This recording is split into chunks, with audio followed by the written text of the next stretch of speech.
நண்பர்களே, நம்மக்கிட்ட பார்த்தீங்கன்னா, ஒரு அம்மா அவங்க வீட்ல எஃப்எம் ரேடியோ ஓட மாட்டேங்குது. நான் கடைக்கு கொண்டு போனேன். அவங்க டிரான்ஸ்ஃபார்மர் தான் போயிருக்கும். அதுக்கு வந்து அதிக காசு ஆகும் அப்படிலாம் சொல்றாங்க.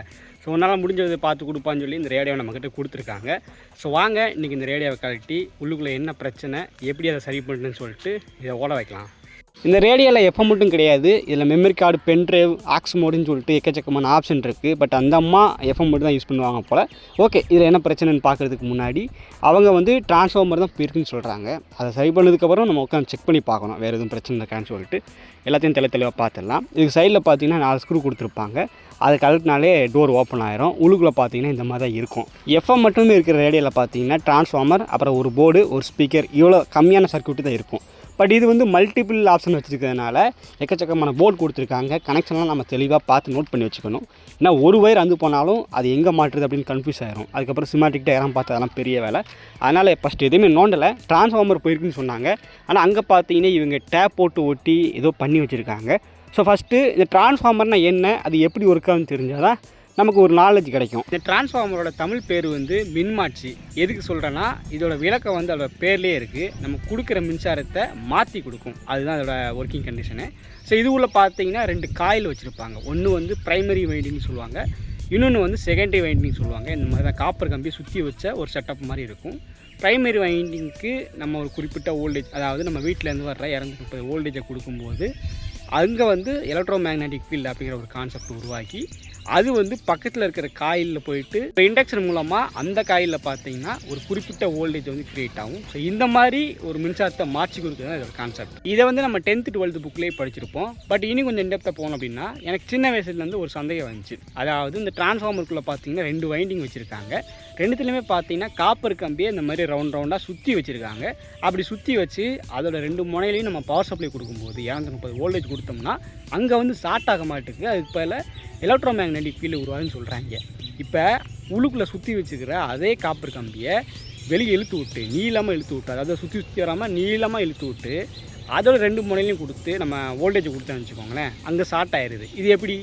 அதான் எனக்கு ஒன்றும் புரியல. என்ன கதைன்னா, இப்போ நார்மலாகவே ஒரு காப்பர் கம்பியில் நம்ம பண்ணும்போது அதை சுற்றி வந்து மேக்னெட்டிக் ஃபீல்டு உருவாகும். ஆனால் அதில் ஸ்ட்ரெயிட்டான லைனாக போகிறதுனால அங்கே வந்து மேக்னெட்டிக் ஃபீல்டு கொஞ்சம் கம்மியாக தான் இருக்கும். இதுவே நம்ம சுருட்டி வைக்கும்போது அங்கே வந்து அந்த கொடுக்குற கரண்ட் வந்து அப்படியே சுற்றி ஃப்ளோ ஆகணும். அதனால் அந்த இடத்துல பார்த்தீங்கன்னா அதிகமான மேக்னெட்டிக் ஃபீல்டு உருவாகுது. ஸோ அதனால் அது ஷார்ட் ஆகலையாமல் நம்ம ஸ்ட்ரெயிட்டாக காப்பர் கம்பியை நீட்டி விட்டு வோல்டேஜ் கொடுக்கும்போது அங்கே வந்து ஒரு ஷார்ட் சர்க்யூட் ஆகிடுது. அதனால் அதை ஷார்ட் ஆகுதுன்னு சொல்கிறாங்க. டிரான்ஸ்ஃபார்மரில் நம்ம குறிப்பிட்ட வோல்டேஜ் கொடுத்து அதோட கம்மியான வோல்டேஜும் அவுட்புட்டில் எடுக்கலாம், அல்லது குறிப்பிட்ட வோல்டேஜ் கொடுத்து அதை விட அதிகமான வோல்டேஜும் நம்ம அவுட்புட்டில் எடுக்கலாம். எப்படின்னா, இப்போ ப்ரைமரி வைண்டிங்கில் வந்து காயில் வந்து ஒரு குறிப்பிட்ட அளவு சுற்றி வச்சுருக்காங்க. அதில் வந்து நம்ம 230 வோல்டேஜ் கொடுக்குறோம். செகண்டரி வைண்டிங் சொன்னோம் பார்த்தீங்களா, அதில் வந்து ப்ரைமரி வைண்டிங்கை விட கம்மியான காயில் தான் சுற்றி வச்சுருக்காங்க. அப்படின்னா அது வந்து ஸ்டெப் டவுன் டிரான்ஸ்ஃபார்மராக மாறி ஆக்டாகும். அதாவது நம்ம ப்ரைமரியில் கொடுக்குற 230 வோல்டேஜ் வந்து இங்கே வந்து ஒரு 12 வோல்டேஜாவோ 24 வோல்டேஜாவோ கம்மியான வோல்டேஜ் தான் வரும். ஸோ இதுதான் step down transformer. Step up டிரான்ஸ்ஃபார்மர்னால் அப்படி அதுக்கு உல்ட்டாவாக இருக்கும். ப்ரைமரி வைண்டிங்கில் பார்த்தீங்கன்னா அந்த காப்பர் கம்பி சுற்று வந்து கொஞ்சம் கம்மியாக இருக்கும் compared to secondary winding. So secondary வைண்டிங்கில் பார்த்தீங்கன்னா அதிகமான காப்பர் கம்பி சுழல் இருக்கும். இதனால் நம்ம ப்ரைமரியில் கொடுக்குற வோல்டேஜை விட செகண்டரியில் வந்து அதிகமாக வரும். இதை வந்து ஸ்டெப் அப் டிரான்ஸ்ஃபார்மர்னு சொல்லுவாங்க. எல்லாமே ஸ்கூலில் படிச்சிருப்போம். அப்போ வந்து மனப்படம் பண்ணதுனால ஒன்றும் புரிஞ்சிருக்காது. ஸோ இப்போ கொஞ்சம் தெளிவாக புரிஞ்சுக்கோங்க. சரி, ஓகே. இந்த மாதிரி டிரான்ஸ்ஃபார்மர்லாம் நிறைய டிவைஸில் இருக்குது. அது வந்து உயிரோட காசு செத்து போச்சா எப்படி ப்ரோ கண்டுபிடிக்கிது அப்படின்னு கேட்டிங்கன்னா, நம்ம டைரெக்டாக கரண்டில் கொடுத்து பார்க்க வேண்டாம். ஏன்னா அதில் என்ன ஃபால்ட் இருக்குதுன்னு தெரியாது. அதனால் நம்ம இதை கரண்டில் மாட்டாமலேயே மல்டிமீட்டர் வச்சு ஈஸியாக செக் பண்ணலாம். ஸோ மல்டிமீட்டர் எடுத்துக்கிட்டு அதை வந்து கண்டினியூட்டி மோடில், அதாவது பஸர் மோடுன்னு சொல்லுவாங்க, அந்த மோடில் போட்டுக்குவாங்க. ஸ்டார்டிங்கில் என்ன சொன்னேன், இந்த டிரான்ஸ்ஃபார்மருக்குள்ளே காப்பர் கம்பி சூரில் சுற்றி வச்சுருப்பாங்க. ஸோ அது சுற்றி வச்சதுனால தான் எலக்ட்ரோ மேக்னெட்டிக் ஃபீல்டு க்ரியேட் ஆகி அது வந்து ஷார்ட் ஆகாமல் இருந்திருக்குது.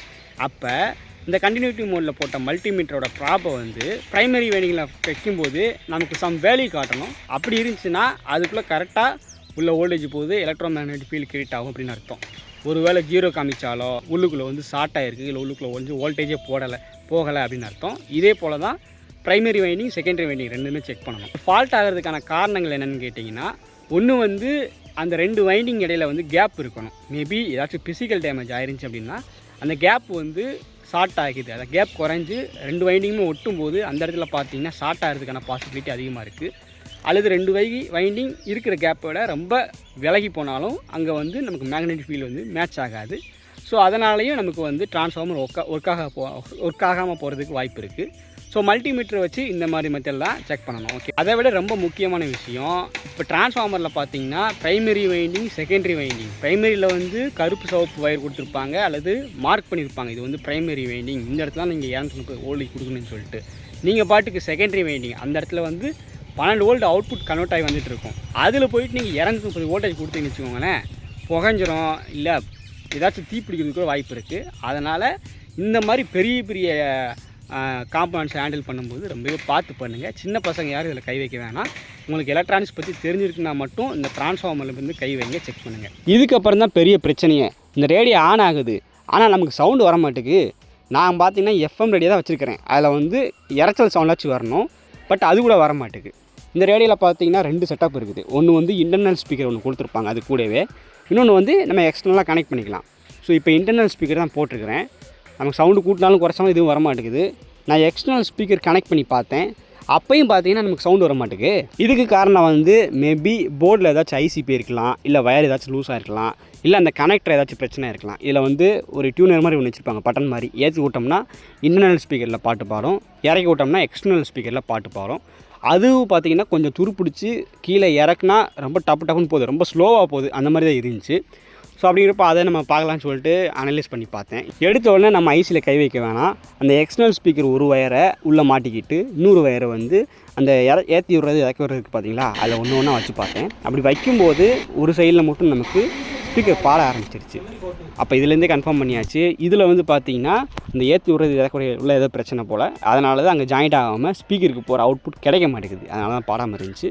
இப்போ இதுக்கு சொல்யூஷன் வந்து நம்ம கடையில் போயிட்டு வாங்கலாம், பட் அதுக்கான இது வந்து கிடைக்கல. நான் சொந்த ஊரில் இருக்கிறேன், இங்கே கிடைக்கிறது வேறு தான். எலக்ட்ரானிக்ஸ் கடைக்கு வந்து ரொம்ப தூரம் போகணும்.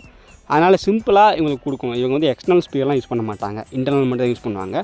இதுக்கு என்ன பண்ணலான்னு யோசிச்சு பார்த்தப்ப அதில் வந்து ஒரு 6 பின் இருக்குது, 6 செட்டு மாதிரி இருக்குது.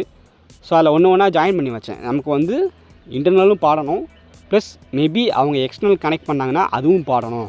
அதுக்கு என்ன பண்ணலான்னு பார்த்து அனலைஸ் பண்ணி பார்த்தப்போ தான் இதில் 2 பின்னை நம்ம கனெக்ட் பண்ணி வச்சுக்கோங்களேன். ஸோ அது மூலமாக இன்டர்னலும் பாடும், எக்ஸ்டர்னல் பாடும், அந்த மாதிரி செட்டப் வந்து ஒன்று புரிய வந்துச்சு, ஒரு பார்த்து வந்து நான் கண்டுபிடிச்சேன். ஸோ அதே அப்படியே நான் ஜாயின் பண்ணி விட்டேன். பார்த்தீங்களா, 2ஐயும் ஜாயின் பண்ணி விட்டுக்கிறேன். இப்போ பார்த்தீங்கன்னா உள்ளுக்குள்ளே இருக்கிற இன்டர்னல் ஸ்பீக்கரும் பாடுது, ப்ளஸ் நம்ம எக்ஸ்டர்னல் ஸ்பீக்கர் நான் கனெக்ட் பண்ணியிருக்கிறேன், அதுவும் பாடுது. ஸோ 2துலேயுமே பிரச்சனை இல்லை. வேறு ஏதாச்சும் ஃபால்ட் இருக்கா அப்படின்னு செக் பண்ணி பார்க்குறதுக்கு நான் பென்ட்ரைவ் போட்டு பார்த்தேன். ஃபஸ்ட்டு டிடெக்ட் ஆகலை, அதுக்கப்புறம் பார்த்தீங்கன்னா பென்ட்ரைவை ரீட் பண்ண ஆரம்பிச்சிருச்சு. பாட்டும் நல்லா தான் பாடுது. ஸோ சவுண்டு எவ்வளோ கூட்டினாலும் நல்லா தான் பாடுது, குறைச்சாலும் அந்த பாஸ் எல்லாமே பக்கா வந்துக்கிட்டு இருக்குது. அப்போ இந்த ரேடியோவில் இருக்கிற எல்லா பிரச்சனையும் சரி பண்ணியாச்சு.